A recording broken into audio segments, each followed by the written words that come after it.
Various dish ব্লগসে স্বাগত। চলে এসেছি আরেকটি ব্লগ নিয়ে। অনেকদিন বাদেই এলাম ব্লগ নিয়ে। শুনুন আরেকটি উপস্থাপনা। কেমন লাগলো লাইক শেয়ার সাবস্ক্রাইব করতে ভুলবেন না। নমস্কার।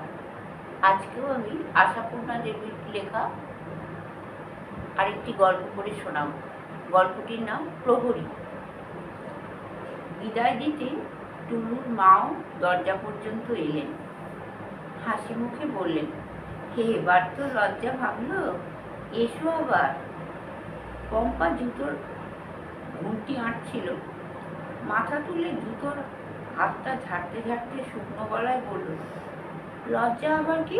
শুধু শুধু আসবো কেন? টুলুর মা তার মেয়ের বান্ধবীর কথার ধরনে একটু হেসে সরে গেলেন। হয়তো ভেতরে গিয়ে টুলুর পিসিকে বললেন, টুলুটা কি বোকা, ওই বন্ধুত্বে একেবারে গদগদ। হয়তো বললেনও না, নিজের কাজে ডুবে গেলেন। টুলু অত জানে না। মা হাসলেন কি হাসলেন না তাও দেখল না। টুলু বিগলিত গলায় বলল, বন্ধুর বাড়িতে বুঝি শুধু শুধু আসতে নেই?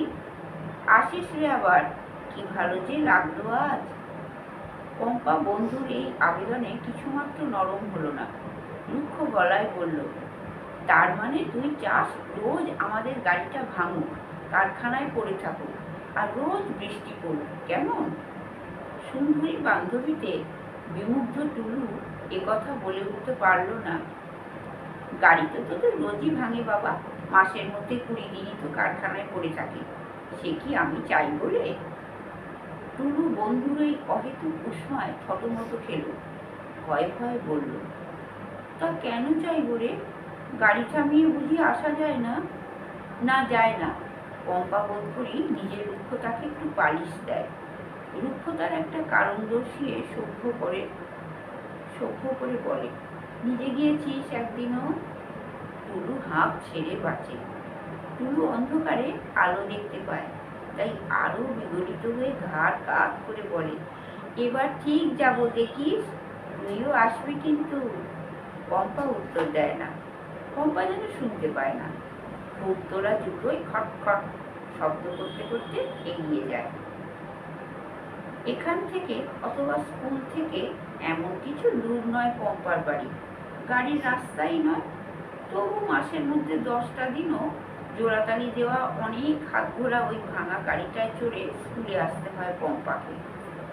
যদি পম্পা ওই মাঝে মাঝে লজ্জা থেকে অব্যাহতি পেতে আবদার ধরে, হেঁটেই যাই না মা।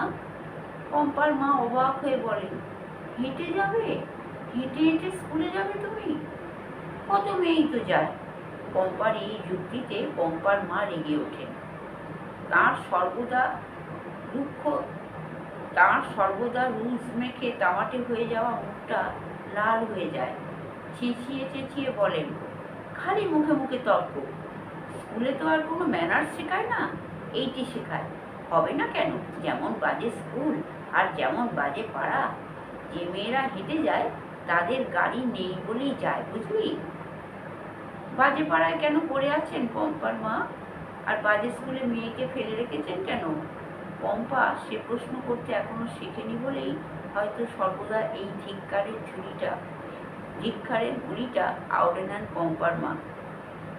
পম্পার মার বড় মেয়ে শম্পা এ প্রশ্ন করত, বলতো, আচ্ছা কেন বাবা এই বাজে পাড়ায় পড়ে? তোমার সেই চিরপরিচিত সাহেব পাড়ার 3 তলার ফ্ল্যাটে ওঠো না গিয়ে, দাও না মেয়েদের অভিজাত বিদ্যা মন্দিরে। বড় মেয়ের প্রখর রসনাকে ভয় করতেন পম্পার মা নন্দিতা ঘোষ।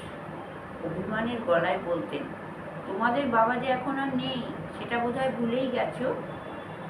শম্পা গম্ভীর গলায় বলতো, ভুলে আমি যাইনি মা, তুমিই গেছো। ভিখিরির মতো থাকি, সেইটাই তবে চাও তুমি? বলতেন নন্দিতা ঘোষ। শম্পা বলতো, ভিখিরির মতন কি ফকিরের মতন তা আমি জানি নে মা, অবস্থার মতন থাকাই ভালো, সেইটাই বলি।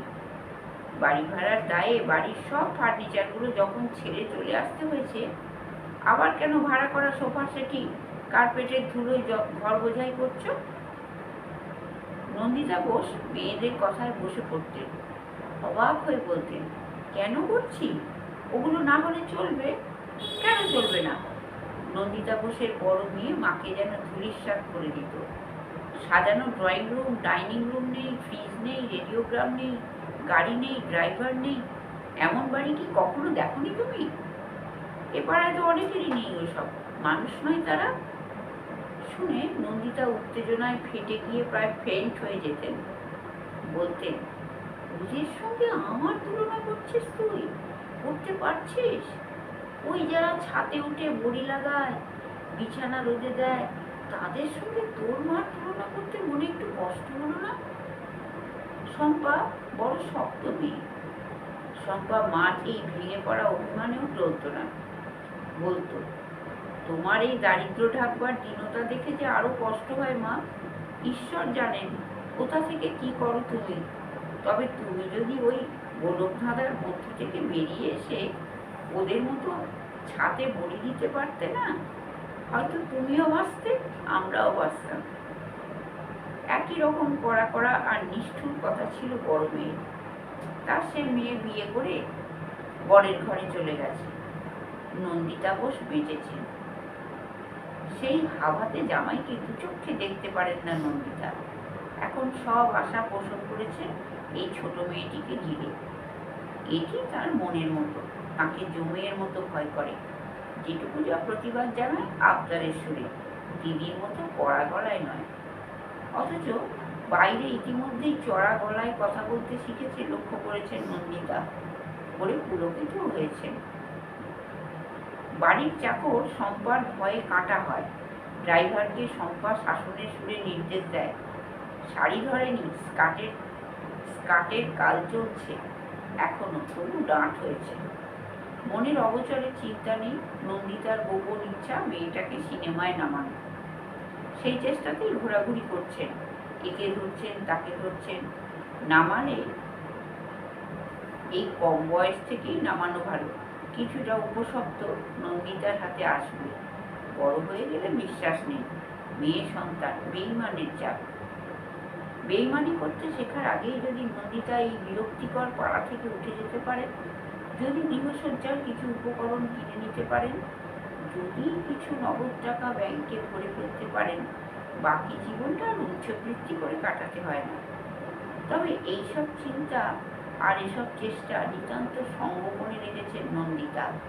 সন্ধ্যার আসরে তার যেসব পুরনো বন্ধু বান্ধবরা এসে আসর জমান, গুণাক্ষরও তাদের কানে তোলেন না। পৃথিবীকে যত দেখছেন নন্দিতা, বুঝছেন জগতে বন্ধু কেউ নেই, সবাই ছদ্মবেশী। অতএব অন্তরঙ্গ করতে যান না কাউকে। আসে, তাস খেলে, আড্ডা দেয়, চা কফি শ্রাদ্ধ করে। বিশেষ বোসের বাড়ির চা কফির মতো চা কফি যে আর কোথাও খায়নি সে কথা শোনায়। গাড়ির শব্দ তুলে বেরিয়ে যায়। হ্যাঁ, গাড়ি বন্ধুই জনা কয়েক আছে নন্দিতার। দামি চা, দামি কফি আর দামি প্রসঙ্গ, এই দিয়ে আটকে আটকে রেখেছেন তাদের নন্দিতা বোস। না রেখেই বা উপায় কি? ধুধু মরুভূমির মতো সন্ধ্যাটা কাটাবেন কি করে? স্বামী থাকতে কি সমারোহময় জীবন ছিল, কি ঔজ্জ্বল্য ছিল।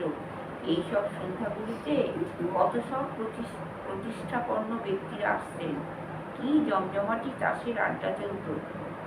সেসব একেবারে মুছে ফেলবেন মন থেকে, জীবন থেকে। একটা মাংসপিণ্ডের মতো পৃথিবীর এক পাশে পড়ে থেকে শেষ দিনের দিন গুনবেন শুধু। যে যন্ত্রণা বৈধব্যের যন্ত্রণার থেকেও বেশি। আমি একটা মানুষের মতো মানুষ ছিলাম, আর রইলাম না। মানুষের সমাজ থেকে খারিজ হয়ে গেলাম আমি নামক মানুষটার আর কোনো অস্তিত্ব রইল না। মৃত বোস সাহেবের বিধবা কেবলমাত্র এই পরিচয়টুকু সম্বল করে গরিব দুঃখীর মতো কোনো মতে কাটিয়ে চলেছি। এই অবস্থা থেকে আত্মহত্যা করা তো অনেক বেটার। আজ এই পর্যন্ত। শুনলেন তো? চ্যানেলের নাম জানেন, various disc blogs. Like share subscribe করে দেবেন, কমেন্টস করবেন এবং আরও ইমপ্রুভমেন্ট করার আমাদের সুযোগ করে দিন এবং আমরা আরও ব্লগ নিয়ে আসবো। ততক্ষণ অপেক্ষা করুন, দেখতে থাকুন, শুনতে থাকুন ভেরিয়াস ডিস্ক ব্লগস। আপনাদের জন্য আপনাদের পাশে।